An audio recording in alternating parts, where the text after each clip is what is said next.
Yeah, marami talagang ganyan. Hindi naman kasali, pero gustong maging bida.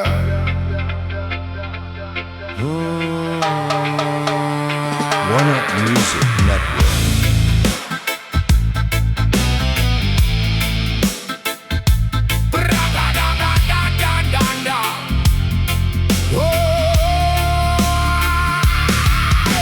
Tahimik ang usapan, bigla kang sumingit.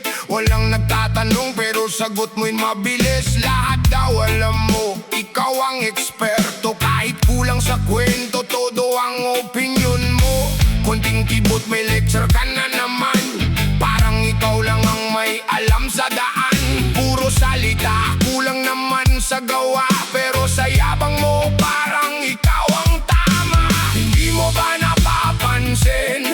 Habang palakas ka ng palakas, mas lalong nakikita ng tao kung sino ang totoo at sino ang palabas. Pabida ka pala, laging gustong mapansin. Kahit hindi ikaw ang topic, gusto mong salingin. Akala mo alam mo ang lahat ng nangyayari, pero puro hula lang ang laman ng sarili. Pabida ka pala, bawat eksena inaangkin. Kahit walang may pakialam, tuloy ka pa rin. Mas maingay ang bibig kaysa tunay na ambag. Kaya sa dulo ng araw, ikaw rin ang bagsak. Kapag may problema, biglang nawawala. Pero sa tsismisan, ikaw ang nauuna. Mahilig magpayo, sarili di maayos. Laging may komento, pero gaway tapos. Hindi lahat ng malakas ay may katotohanan. Hindi lahat ng maingay ay may laman. May mga taong tahimik pero malayo ang narating. Habang ikaw puro eksena ang inaasikaso pa rin. Respeto hindi hinihingi, pinapatunayan. Hindi nakukuha sa pag-epalo. Kayabangan ng tunay na matibay. Hindi kailangang magingay dahil ang gawa mismo ang nagbibigay ng saysay. One Up Music Pabida Network. ka pala, gusto laging nasa gitna. Bawat kwento ginagawa mong tungkol sa'yo na.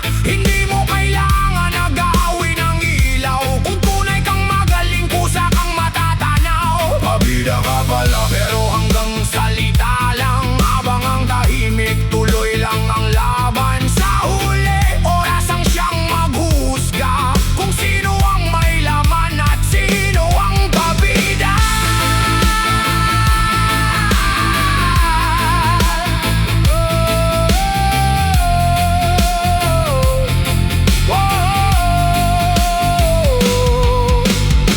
Hindi lahat ng kumikislap ay tunay na bituin. Minsan, pinakamaliwanag lang ang pinakamabilis mawala. Kaya kung gusto mo, igalang ka. Hayaan mong gawa mo ang magsalita.